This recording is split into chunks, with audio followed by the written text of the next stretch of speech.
Welcome to Mystic Bloom, the podcast where modern mysticism meets embodied spirituality. I'm your host, Jenny Scholl, here to help women reclaim their sacred power, explore feminine faith, and align with divine wisdom. Together, we'll dive into spirituality, sacred embodiment, and the art of living in flow with your truth and connecting with the divine in your way. I'm so glad you're here. Hi, friends. Welcome back to Mystic Bloom. We have a very special guest for you today. Today, I am interviewing Brenda Winkle. You may have heard me on an episode of her Yes-Filled Life podcast, which is amazing. Go check it out. And today, I really wanted to talk about Brenda's work and her spiritual and religious journey. Brenda Winkle transforms the lives of high-achieving leaders, entrepreneurs, and light workers by blending trauma-informed breathwork, somatic coaching, and intuitive energy healing to create ease, clarity, and alignment, so important, in leadership and life. As a former high performer herself, Brenda really understands the pressure of making every decision, carrying the weight of a business, and feeling responsible for everything. Hello, womanhood. That's why she specializes in helping successful yet overextended women stop people-pleasing, set strong boundaries, and optimize their energy so they can lead powerfully without burnout. Her work is so important. As someone who has experienced burnout myself, we talk about this in this episode, and I hope you really find some gems on how to further trust your intuition and how to better manage your energy. So let's dive right in. All right. I am here with Brenda Winkle, one of my favorite people. I am so excited to talk with you today. I'm so excited to talk with you today. Thank you for having me. Yeah, so we first had a conversation on Brenda's podcast, Your Yes-Filled Life, which is amazing. If you haven't checked it out, I highly recommend it. And you've been getting some great reviews and ratings, haven't you? Oh, thank you. Yes, actually, it's really hitting right now. And I think that's for a couple of reasons. One is people are hungry for tools, for understanding energy. And also, quite frankly, I think I'm getting better at it. And so there's that piece too. Of course, the self-mastery, right? Yeah. When you just gotta dive in and try something. And over time, these little tweaks make it better and better and better. That's right. That's right. Well, one, I love the work you do. I would love if you shared a little bit about what you focus on as far as energy work, helping people harness their energy. I even know you have an energy audit, and this is coming from someone, my story of being in sales, going through burnout, and having to kind of find out the hard way how not to run my energy. I think that's how most people who do energy work come to energy work. I've never met anybody who's like, oh, I just had a handle on it, and so I'm teaching this because it's so easy for me. Everyone that I've ever met has had some kind of a journey where they either burned out or they got sick or they had something happen in their lives or relationships or work that led them to curiosity to understand how their energy works. So that was my story as well. I wasn't in sales, I was in education. And I was burned out and I got really, really sick one school year and started the school year in the emergency room with life-saving surgery. That was unexpected. And the interesting part about that was that I was panicking over not being present at school and not really thinking as much about the fact that I was in a life-threatening situation until after the fact. And so, they say that you teach what you most need to know, and that's what I do. So I support leaders to find their own intuitive access to their sovereignty, to their own authority. Because the truth is, we all know what's best and what's right, but sometimes we have to cut through the noise and find ways to access our own deep knowing. And that comes through managing your energy. Oh, that is so beautiful. And you're so right. A lot of time it comes from a personal experience. It comes from like what I call sometimes the breakdown to breakthrough, where you hit a bottom or you hit a roadblock or you hit something that you're like, what is happening? Mm-hmm. And the curiosity takes you on a path of better understanding yourself, your energy levels, your body, what your body is telling you. Mm-hmm. And, studying somatics and spirituality is very much the same, and why I'm so passionate about helping people find their direct pathway, because it creates more ease. Absolutely. Yeah. And then in the body too, you get to know your body, and it's like, oh, you can start to listen to the whispers before you end up in a hospital. Exactly. Listen to the whispers before they become screams. Yes, exactly. And, to your point about somatics being so essential in this, we each have our own map. And so what works for you might be slightly different for me, might be slightly different for Katie down the street.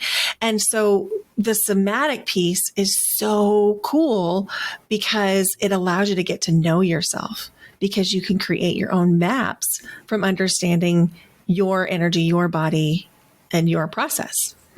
I love it so much. And I'm continually floored that I didn't know this for most of my life. I know. Why are we not taught? Now I live in a community where my friends and I have been through a lot of the same programs. We have more of this knowledge. And the way that they are teaching their children is in such a different way. And it is more on body awareness, more on emotion awareness, more on what are they feeling? Where is that in your body? Mm-hmm. I'm like, oh my goodness. The even fact that we get to learn the language of our own body, but we're not taught that for so long, continues to blow my mind. Right. Well, and coming from education, I can speak to this a little bit. Our current education system comes from World War II. And we needed to create workers to work in the factories. So we didn't need free thinkers. We needed people who could get things done fast. And unfortunately, we still have that model in our education system. And so the things that we're measuring in education have nothing to do with the whole person. As far as you look at how you're going to get your federal funding, it's not based on whether or not you're feeling good in your body. It's based on whether or not you can execute this math formula at this level. Wow. Brenda and I were just speaking before we hit record of right now. Feels like things are on an accelerated path. Mm-hmm. And there's a lot of shifts happening. And I have heard, I am not an astrologist by any means, but I have heard, and Brenda was saying too, that we're in like a phase. And I've heard it's to break down some structures so they can be rebuilt. And I'm always just curious of like, are these structures outdated? And is some of the chaos that's happening now created to kind of shake them up so that we can rebuild from a more holistic, hopefully a more holistic place? Mm-hmm. I'm not an astrologist either, but I'm friends with astrologists. And one person that I love to talk with about this is named Jo Figueres. And you can just look her up online and you'll get taken right to her website. And her newsletter always has incredible information about astrology. And what she has said is that we're ending a cycle that has lasted about 16 years. And we're starting another cycle. And so depending on what your own personal astrology looks like, this might be an easier season for you. Like for me, I'm a Pisces. And so all of a sudden it just feels like the floodgates opened and things are flowing really easily for me. But if you're not a Pisces, maybe it feels clunky or challenging.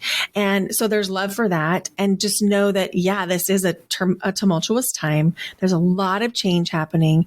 A lot of structures that have been in place are shifting and changing because they're not actually for the highest good.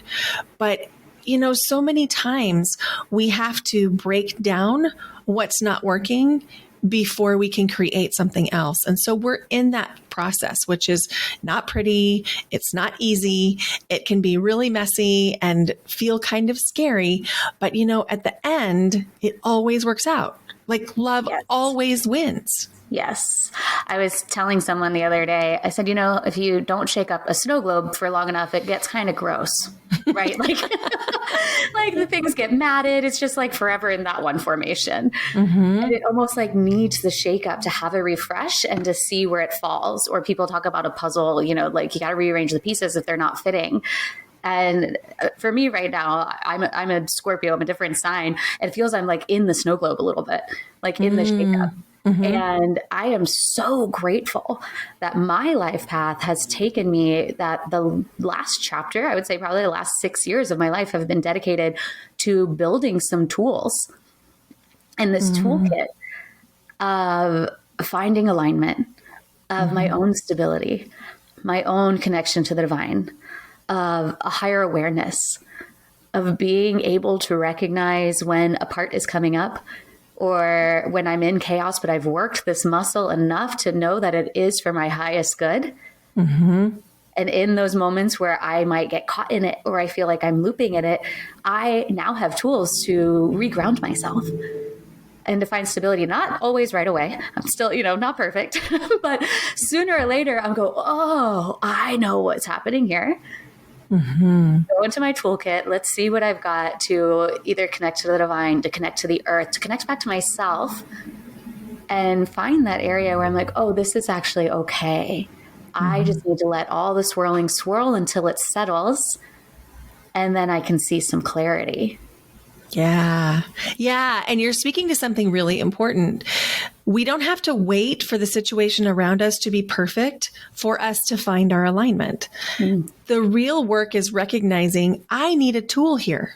Even if you don't quite know what that tool is in the minute, like even if you forget you have tools, just the awareness that, oh, I need a tool here is so powerful. I don't have it perfect either. And, I sort of feel like this is the work of being human, is remembering, oh yeah, I have these tools.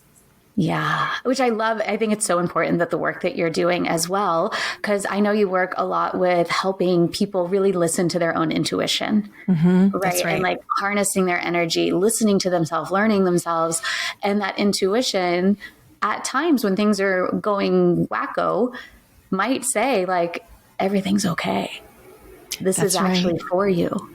But if you don't know to listen to that, so I'm wondering if you could speak to that a little bit of just like, how do you teach that? Is it something that people practice? Yes. But let me tell you a story first, because it'll kind of illustrate the difference between our structured mind, what we think about, what we have happening in our minds versus what our intuition is saying. So I was trying to make a decision recently, and it was a decision that wasn't that high stakes, but my mind was making it really high stakes. And so I was thinking about it, which if you notice yourself thinking, that's a number one sign you're not in your intuition. You're in your mental field. But my mental field was telling me all the logical reasons why I really needed to do this thing. When I checked in with my body said, no, this thing is not aligned. And it was so interesting to feel the difference in my body. And my mental field, my thinking mind, never did change its mind. It wasn't like it suddenly said, oh, right, body, you're right. We're going to connect to the intuition and we're going to see it your way. My mind never did. But my body always felt connected to that deep inner knowing, to my higher self. And so I just trusted the body. And the more that I've learned to be able to trust that, the better things go. Like I'm happier, I'm healthier. Things are unfolding in a way that I could hardly have predicted. But it almost never matches what I'm thinking about. It matches what I'm feeling about. And so that's where we can find our intuition, is in the feeling state, in the body, separate from emotions. Because if we can't always necessarily trust our emotions either, right? Like I could be mad at my sister, for example. That doesn't mean that there's truth and intuition in something that I would make a decision around with my sister. I might be a second apart. And so I want to speak to that in just a second, because I'd love to talk about parts with you, because you mentioned that earlier too. Yes. But when we think about intuition, I love to think about I've heard it called the three minds or the three brains in hypnosis traditions. And in our tradition, in the somatics and breath work, we often talk about it as the intuitive body, the mental field, and the emotional body. And so I love to just whatever map works best for you, whether you want to talk about three brains, where it's heart, mind, gut, or the three bodies, again, heart, mind, gut. Accessing that is so important because your mind may not know the same things your gut or your heart know. That's so true. And I often do what I call like the body test of, and it's a simple, like when I think about this, do I feel expansive or contracted? It can be as simple as that, where my body will sometimes be like, ugh, and I don't know why. Or it's like, oh, okay, I get, and it's learning to trust that. Yes. Yes. Now, did you always have access to that feeling of, I know what it feels like if it's expansive? No. Well, I shouldn't say that. Probably, yes. I just didn't know what it was. Okay. Yeah. I didn't have an awareness that it was actually tied to an intelligence. Me too. Yeah. Me too. I knew something was going on. I knew there was information there, but I didn't know what it was. Right. I knew what felt good and what didn't. Or when I felt alive and when I didn't. And at some point, for sure, we wanted to talk about spirituality and religion. And even like a little example in church is like, I knew when I was singing and when everyone was in like that group field of worship, it felt expansive and amazing. Yeah. And it could be 5 minutes later and we're like reading from a bulletin and we're reading. We're not even like with intention chanting, and it's like da, da, da, da, da, da, da, and it would feel flat for me. Right. Yeah. And I'm laughing because I get it. Right. And I'm like, and it would boggle my brain of like, why do I like this part and not that part? Until I really understood the intelligence of connection, of embodiment, of connection to the divine, of connection to group field. Okay. Yeah. And what you're speaking to here is permissioning yourself to notice what you notice. And if we go back to the original part of our conversation where we were talking about why isn't this taught in school? Because it's not convenient. It's not convenient for teachers to permission everyone in their classroom to tune into what's best for their body, right? It would be really difficult to have 30 different people doing 30 different things. And so we tell people, in fact, don't listen to your body. Don't go to the bathroom when you have to go to the bathroom. You go to the bathroom at this time. Don't eat food when you're hungry. You eat food at this time. It kind of hurts my heart now that I think about it that way. I know. Yeah. So within these structures that I feel anyway, are shifting, at least in my bubble and my sweet world here in Encinitas, San Diego, there seems to be an expansion of some of what we've been taught and some of the more rigid structures and some of the mass, everyone do this at this time, to expansion, or what I've talked about, especially in religion, is being more of like the feminine energy and the feminine faith and spirituality. And when I was on Brenda's podcast, as soon as we stopped hitting record, we started talking religion, and I was floored. And one of the reasons I'm like, you gotta come on Mystic Bloom, because I've seen a lot of people experience a faith journey, a spiritual journey. And it's mostly kind of like a step of like in church, expanding from the church, finding their own spirituality, seeing where that goes. But you have actually had not only a spiritual journey, but you had a religious journey. I'm wondering if you could speak to that a little bit more, because you've played in so many of these structures. Oh, yeah. I do know how to play in the structures. So I grew up in the United Congregational Church, UCC, and it's sometimes called United Church of Christ. Okay. And it was interesting because my parents were Presbyterian. They were both raised Presbyterian. My grandfather was a Presbyterian minister. And so they couldn't find, I grew up in a northwestern Nebraska town called Shadron, and it was on Highway 20. And all the towns were small. And so every other town would have a Presbyterian church, then a congregational church, then a Presbyterian church, then a congregational church. Just so happens that we lived in a town with a congregational church. And so that was the one my parents thought, well, this is pretty close to Presbyterian, so we're going to go here. So I was raised knowing that I was, quote unquote, supposed to be Presbyterian, but didn't have any idea what that meant. And so I just did the things that were supposed to be done in the church. But another interesting thing happened, and we got this pastor at one point who I think was not actually Christian. I think she would be more like a universalist because she taught us all about Judaism, about Hinduism. She taught us about world religion from every point of view.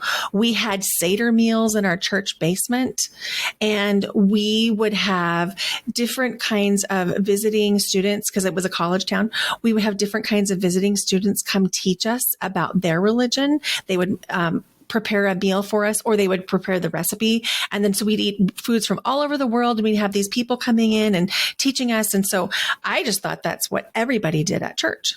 Wow. And this is super rare for small town America, I will just say. Absolutely. In conservative Midwestern Nebraska, yes, absolutely. So that was my frame. And then knowing that I was, quote unquote, supposed to be Presbyterian, I was always sort of like, well, I think I'm actually Presbyterian, but whatever. But I was a musician at the time as well.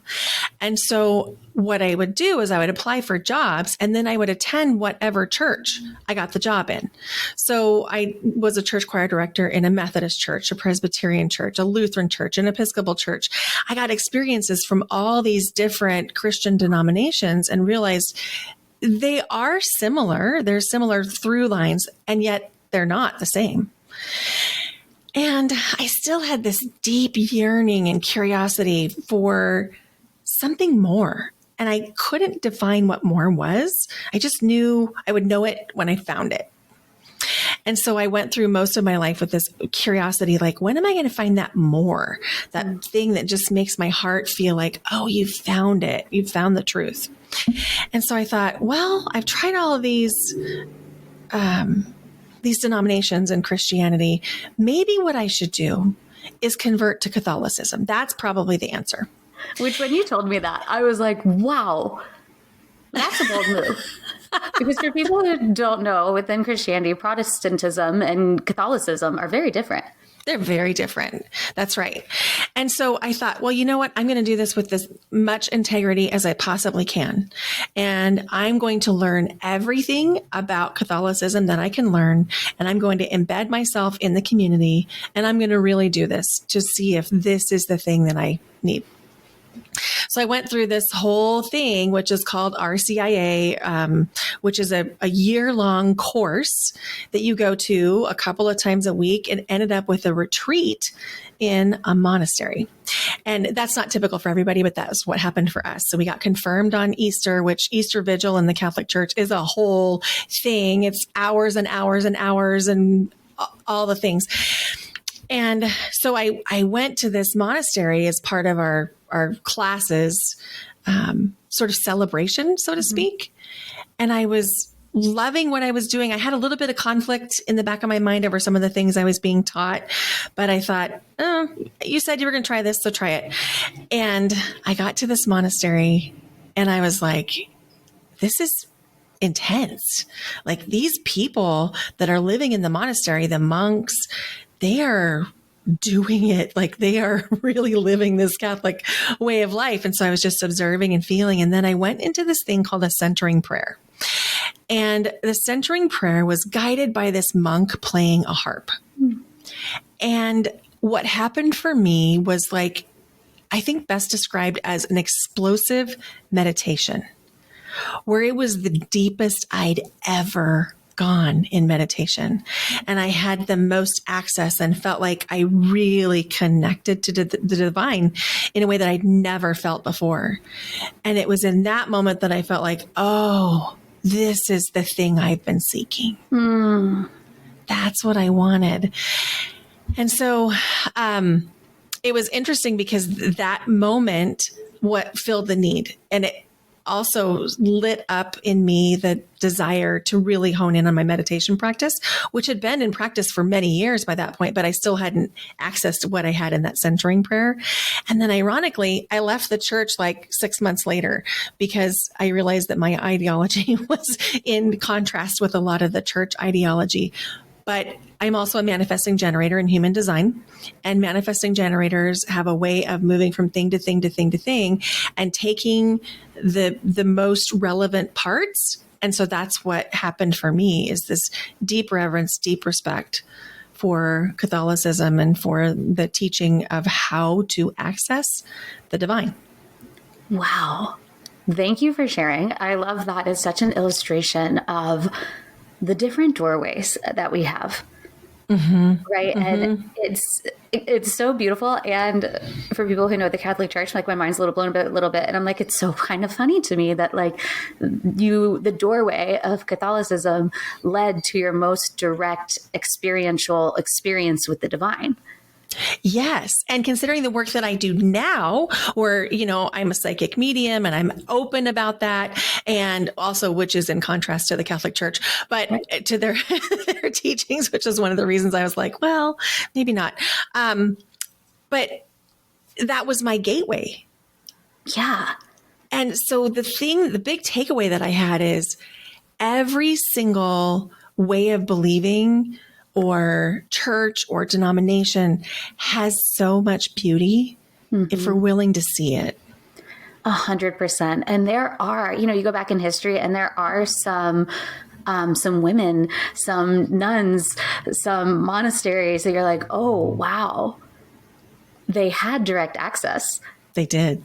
Yes. And they talk about it and it's juicy and it's amazing. And it's like, oh, I want to bring back that internal experience, which the story just kind of to me proves that you can have it in any religion and you can have it in any denomination and you can have it in with any belief system. That's right. If you can find that internal doorway. That's right. But what's really interesting about this specific doorway is that it was allowing quiet. It was allowing spaciousness. And I think we were in there for like an hour. And going in, I had tons of resistance. And I was like, are you kidding me? We're going to have to sit in here with the harp for an hour.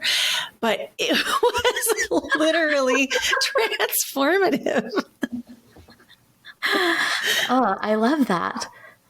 And it's amazing, again, that you found that in the Catholic Church, because it's kind of this, not same, but similar. Some people do like sound baths here or in Bali and like, yes, they're mystical. And it's, again, these different doorways into the divine and into the senses. And it's just amazing to me that even within a religion that does create some separations, I would say, between human and God, having to go through a pope or having to go through confession or having to, there's some layers of separation. Totally. But to have that direct experience available and then to continue to listen to your own heart and to your own knowing and be okay. Like, hey, I gave that a really good try and it led to here. And this is the nugget.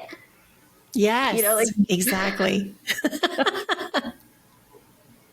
Yeah, exactly. And, I have been friends and in intimate partnership with people from all over the world, from all different religions. And this is the through line.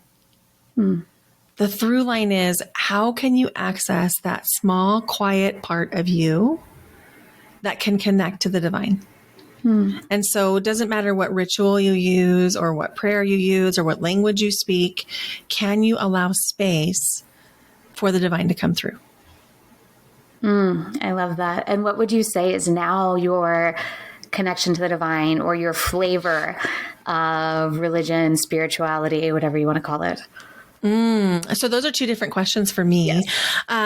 So I would say that my access is so much simpler. It's so much easier for me to access simply because of practice, because I do it all the time. And so for me, access to the divine can come through in a moment. It can come through in a body sensation. It comes through a flash of light that I see. It comes through in a voice. It comes through in a lot of different ways if I'm not too busy. But if I get into the busyness and I get into motion and I'm doing too many things, or I'm hearing too many people telling me different things to do, then it can be harder to access. And so it's so important to allow time and spaciousness for me personally to be able to hear the divine.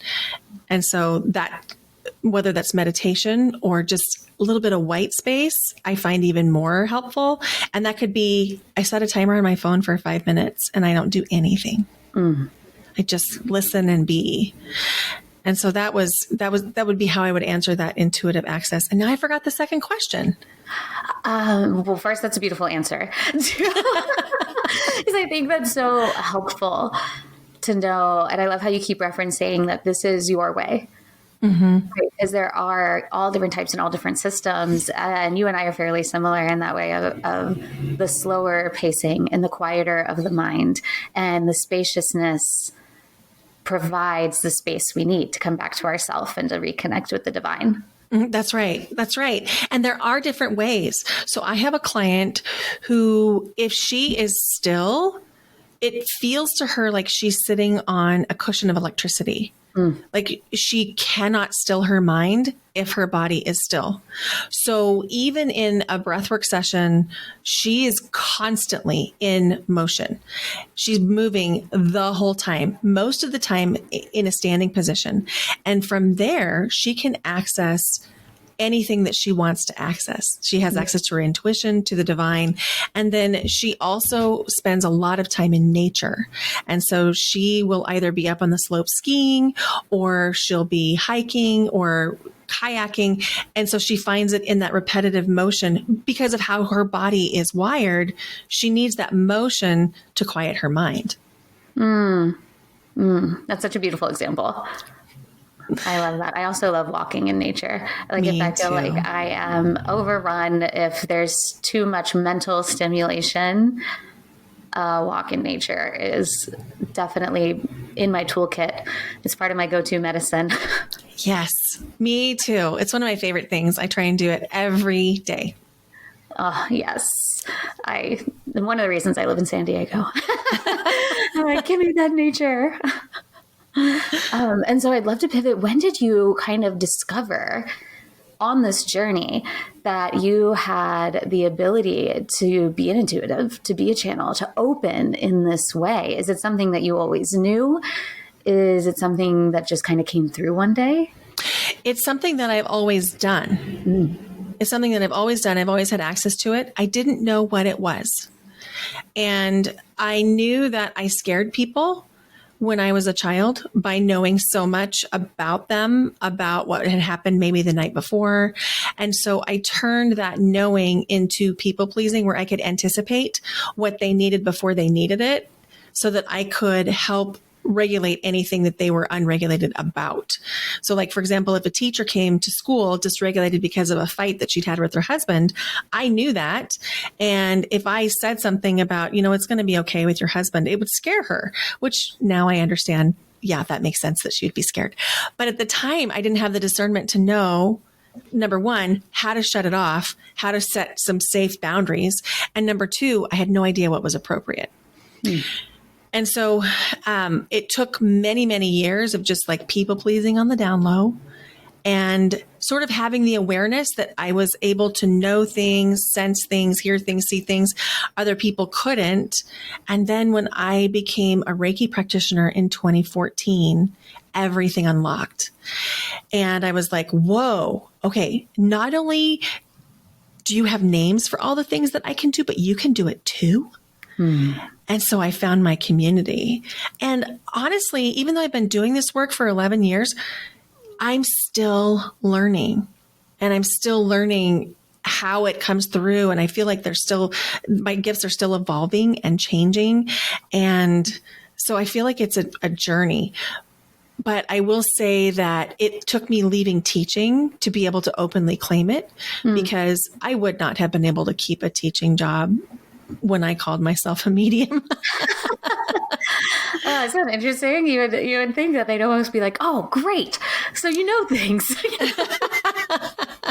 And I love what you said about like joining Reiki and the community, because it's like we only know what we're taught, right? And we don't know what we don't know. That's right. And if we don't have the language for something, or we don't know that it happens with other people, it can be really confusing And scary. and scary. Yeah. Oh, go ahead. I was going to say one of our common mentors, Raina, talks about having like 49 senses, but we're taught to shut them all down and to focus on like 7. That's right. That's right. And, it's really interesting because if you don't know that there are other people who can do this stuff the same way that you can, or in a similar flavor, you can start to think there's something wrong with you, that you're crazy. You can start to question reality. And it can be really alarming. Mm-hmm. Yeah.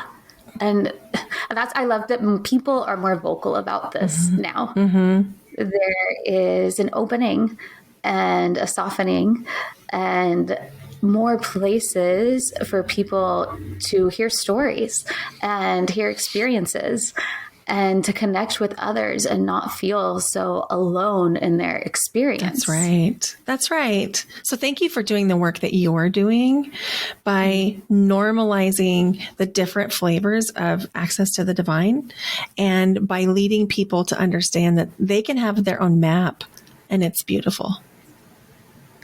Thank you. Yeah, it's so important to me because I know that it's out here. And as we were speaking about these times of restructuring and chaos, and how it's more important now than ever to have that and to trust that, and kind of going back to the work that you do, and I'm so grateful you do, of having that trust in yourself. And knowing your own alignment and like setting the boundaries and being able to recognize, maybe back to parts of, is this a people pleasing part? Yes. Yes. And so when you talk about parts, there's a lot of different ways that you can reference a part, but essentially it is literally a part of us that needs love, acknowledgement, attention, rest, nourishment in some way. And so when we have these parts that don't have their needs met, they come forward in us, and they are going to have their needs met, whether it's in a way you intend or not. Yeah, they're sneaky. They'll sneaky. Get it. They will get it. And, it's just so interesting. I'd love to hear more about like how you learned to know when you're in a part, because you mentioned getting stuck in a part. And one of the things that was a big takeaway for me is anytime I'm upset over something that doesn't match the event, I'm in a part. That was a game changer for me. How did that come through for you? Oh, I love that one. I actually just had a conversation with a friend the other day, and I was like, hey, there's something she said triggered a part. And I was like, I'm aware that the reaction is not matching the action. I'm aware of this. It's touching on a wound of something deeper. So that's a beautiful example. I also heard someone saying, it stuck with me, anytime there seems to be like a time on it, like, oh my gosh, I'm going to be in this forever, or this is going to last so long, or, oh, I'm never going to get out of this, that it's a part. Because when you can reach to that space of almost the time doesn't exist, right? Or like being in so much of the present moment. That's another symbol for me of like, oh, I'm back in the alignment, or back in like a meditation space where I can see things floating through versus getting attached. Oh, yes. And like stuck in it. Yes, that attachment. Oh, it's sneaky. It's so sneaky because we develop this like certainty. It has to be this way, at least for me.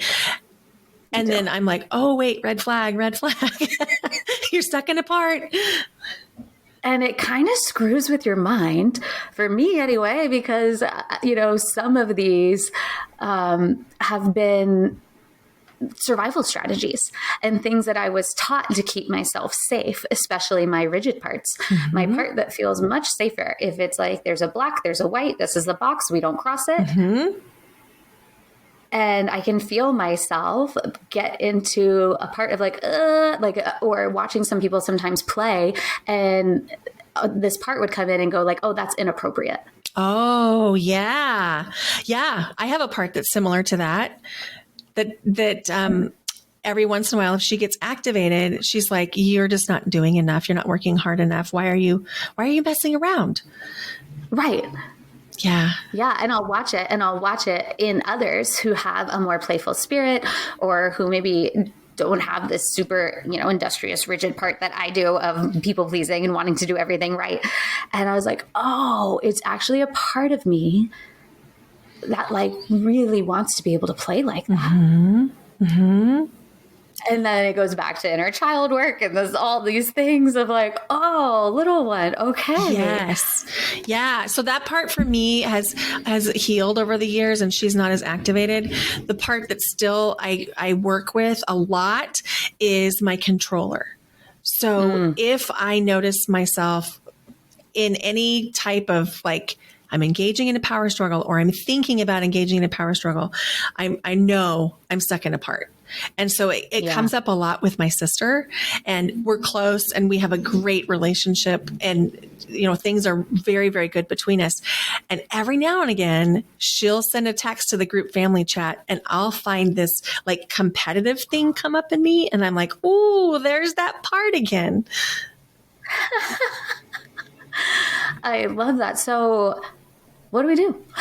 What do we do? How do you coach? You coach, I think, a lot of people into, because sometimes these parts take over. They do. And then as soon as you start to work with them, not as soon as, but pretty shortly after, you'll learn what it feels like when that part is coming forward. And so it's a little bit about awareness. In fact, more than a little, it's a lot about awareness. Like, for example, the part of me that gets competitive and wants to control things with my sister, when she comes out, I can feel her. There's a certain way it feels in my body. Like my arms feel kind of fiery, and I notice my muscles in my arms are tense, and I notice tensing in my belly. And so when that part comes forward, the first thing I ask that part is, what is it that you actually need right now? And most of the time, that particular part needs to be acknowledged. She's afraid she's not going to be seen. And so the way that I work with people on this is, when their parts come forward, we find out what's the unmet need. What is it that part really deeply desires, and how can we meet that need in the current moment? I love that you said that, or even just like the part that needs to be seen. Because getting to know the parts is really hard if you're only in environments where parts aren't allowed to exist. That's right. If you're supposed to pretend everything is okay all the time, it's very difficult to have compassion with your parts, because there's no time to give them what they need. Yes. And so it's been in these environments with coaches, with somatic therapists, in mystery schools and energy schools and Reiki sessions and energy workers, that I have been able to get to know these parts, because they've been safe spaces where the parts were allowed to exist, where I couldn't say before, like, oh, I'm really jealous right now. Right. Or things that I don't want to admit that I'm controlling, or that I'm just people pleasing to get my way, or, like all these things that we're almost taught to have shame over. But having a safe space to explore them and get to know them can make all the difference. 100%. And safe space means that you're free of judgment, that no one's trying to fix you, that no one's like auto advice giving, and you're just given a little bit of space to get to know this part, to get to know what she needs. And then also in that safety, you're having something modeled to you, where somebody is saying, hey, I have parts too. Because if we think we're the only one with the part, we're not going to work with the part, right? I'm not going to be vulnerable if I think that nobody else in the world ever struggles with wanting to be seen. I'm not going to admit that. But when I can feel that somebody else is meeting me, mirroring me, and modeling to me what her parts might look like, then it gives me the courage to say, oh, this is still alive for me. For sure. And to be able to love those parts for what they do provide. That's right. Like my controller gets a lot of stuff done. Oh, yeah. You know? Yes. Yes. And while there are times where I'm like, I love you, baby. We're gonna just, you can calm. I got this one. Mm-hmm. It's not making the parts wrong. That's so important, because if we make the parts wrong or bad, then they're disowned all over again, and we re-injure them. I always tell my clients that, you know, there's a baseline set of activities that I want them to do. I want them to drink water. I want them to eat food. I want them to make sure they're resting well. I want them to connect with somebody that they love.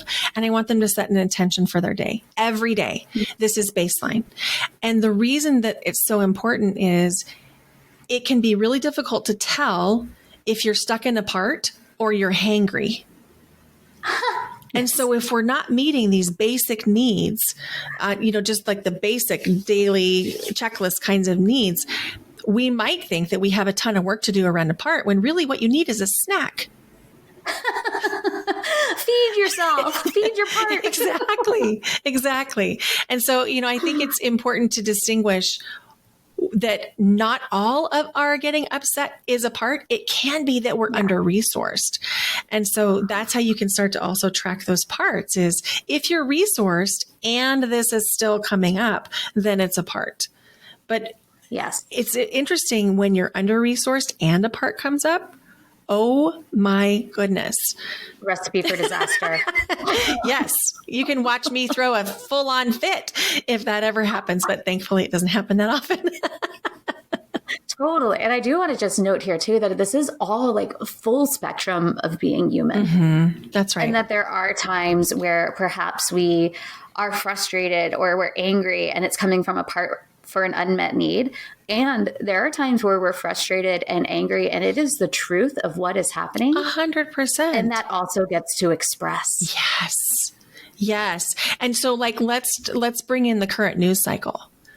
There's frustration. No matter what you believe, no matter what your ideology is, you're probably frustrated with the current news cycle. And so, you know, coming back to the center, coming back to grounding and really checking in, what is it that you can do right now? What is an action you can take today in the present moment? Can you call somebody?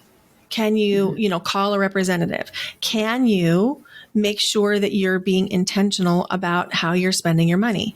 Can you be intentional around what kinds of news you're allowing yourself to consume? So claiming that power back in those moments of frustration, the power of the present moment, can be really, really helpful when those real life frustrations come up, because they're present all the time right now. They're going to come up, and they also teach us. They do. Right. In agreement to like, what can we do? I always find it so fascinating. And I have conversations all the time of like, if you're upset and if you're angry, like, awesome. That means you care about something. Mm-hmm. And maybe it's something you didn't even realize you cared about until something happened. And so it's like everything that triggers a reaction or an emotion is more about ourselves that we can learn, that we can get into, that we can get curious of either taking action in that way or going a few levels deeper. I mean, like, oh, wow, that really got me. Why does that get me? Okay, what do I care about? What do I stand for? And it's back to like that exploration of our own beliefs, our own boundaries, and our own emotions. That's right. I agree with that completely. Just asking yourself, what is it that I care about? And why is this upsetting for me? Mm-hmm. Yeah. And it can be something, you know, kind of silly, or it happens in the news cycle, also happens in our family dynamics. Totally. All the time. All the time. All the time.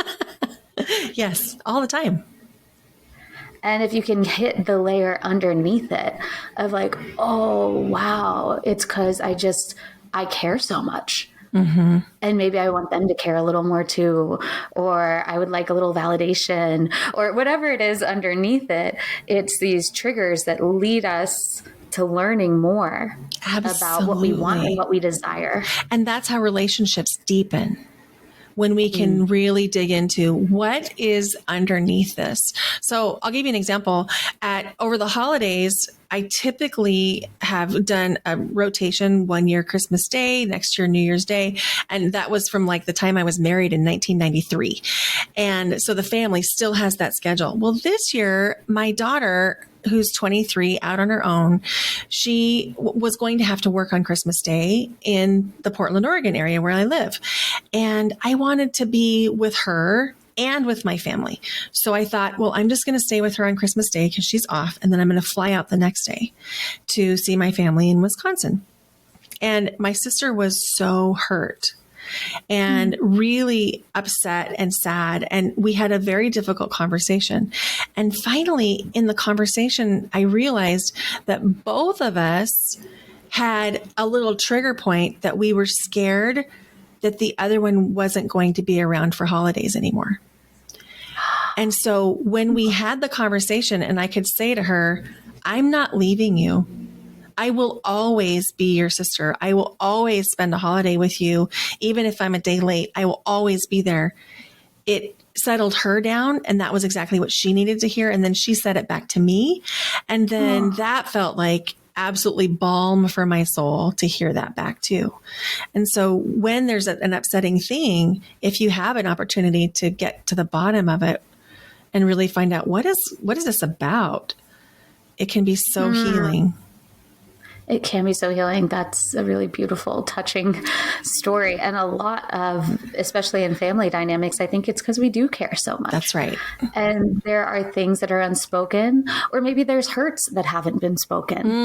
And so some of this work, which, if that's the case, if there's a lot of hurts that haven't been spoken, I suggest seeing someone and kind of getting into that in a safe space, right? Where all of that emotion, all of that is allowed, and figuring it out for yourself of like, what is here? That's right.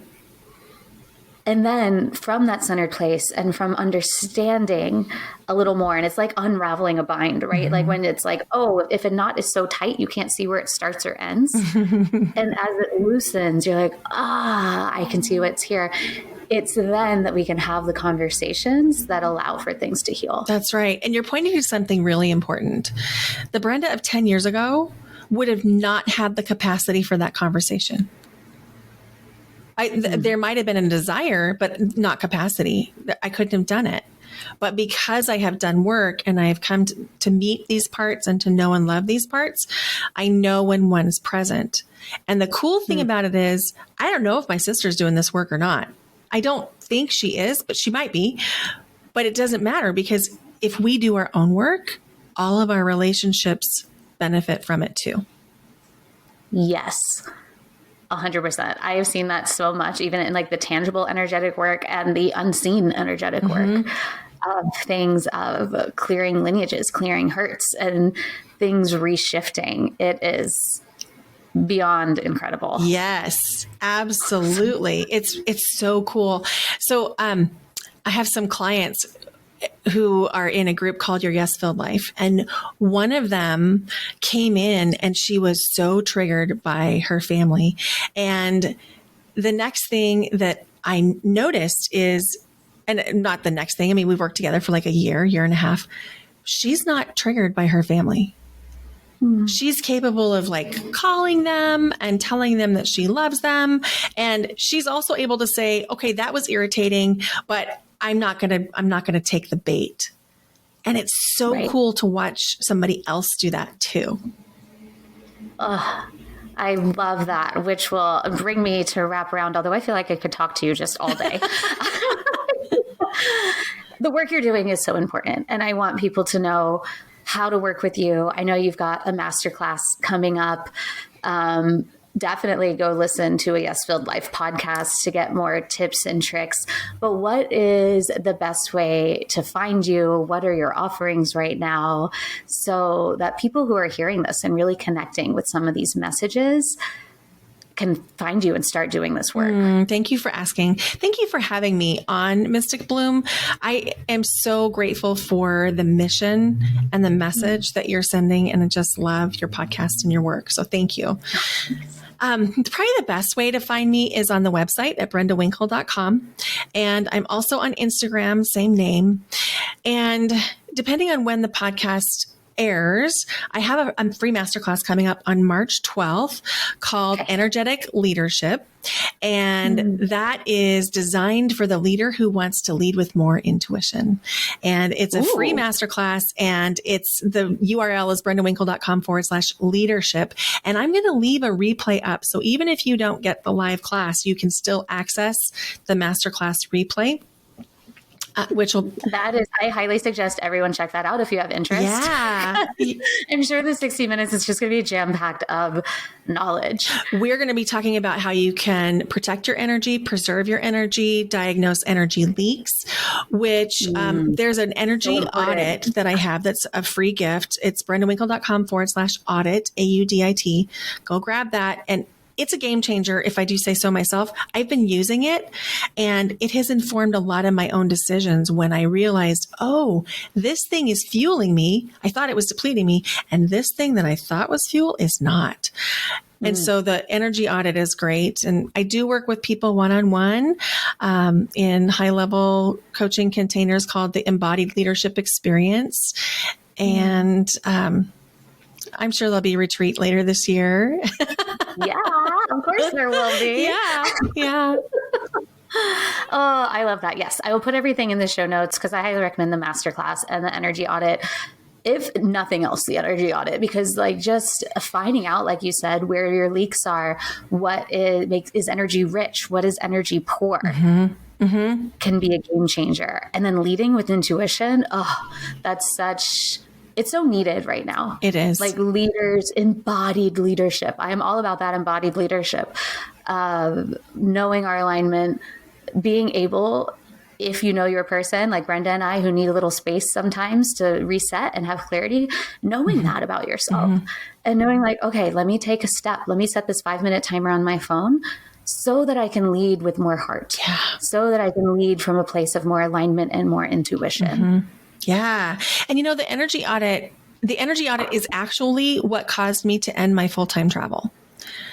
Because when I was tracking energy, I created this audit in the beginning of October, and I started doing it every day as an experiment. You don't have to do it every day to get benefits. Most people just do it once, and that's fine. But I was doing it every day because I wanted to see, does this actually work?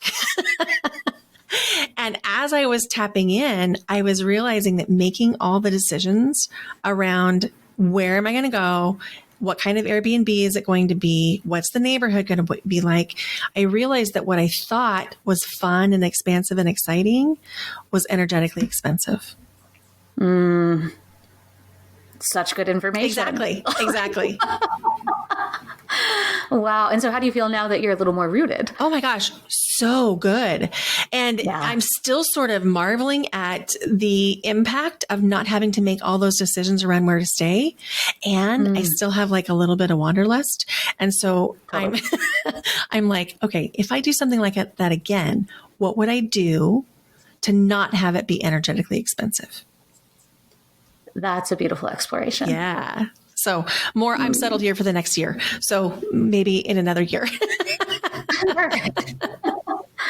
Well, thank you so much for coming on, Brenda. I so appreciate you and the work that you are doing and creating these safe spaces for people to explore and to have more leadership with intuition and to create the boundaries and to learn about energy leaks.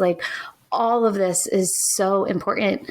Going back to your podcast title, to lead your yes-filled life, right? To be your fullest embodied self. Yeah. Thank you. Thank you for having me. And I just can't wait to share this with everybody I know. Me too. And everyone just go check the show notes. I put all the links there. And so until next time, Brenda. Bye. Thank you.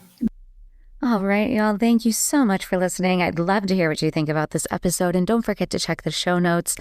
go take the energy audit on Brenda's website. If nothing else, it's going to be so informative. And if you have interest and time, sign up for that masterclass. I also want to give a special little shout out to Pause Breathwork, led by one of my dearest friends, Samantha Skelly. I have met so many incredible women through that community, including Brenda and Holly Cram from 2 episodes ago. If you haven't listened to her episode yet, I highly recommend. Thank you for being here and tuning into Mystic Bloom. If you enjoyed this episode, I'd love for you to subscribe. And if you feel called, leave a rating or comment. It truly helps more people find this space. To be the first to know about Mystic Bloom offerings, invitations, and events, visit mysticbloom.co. That's .co like community, and enter your email to join the sanctuary. Until next time, may you enjoy your journey.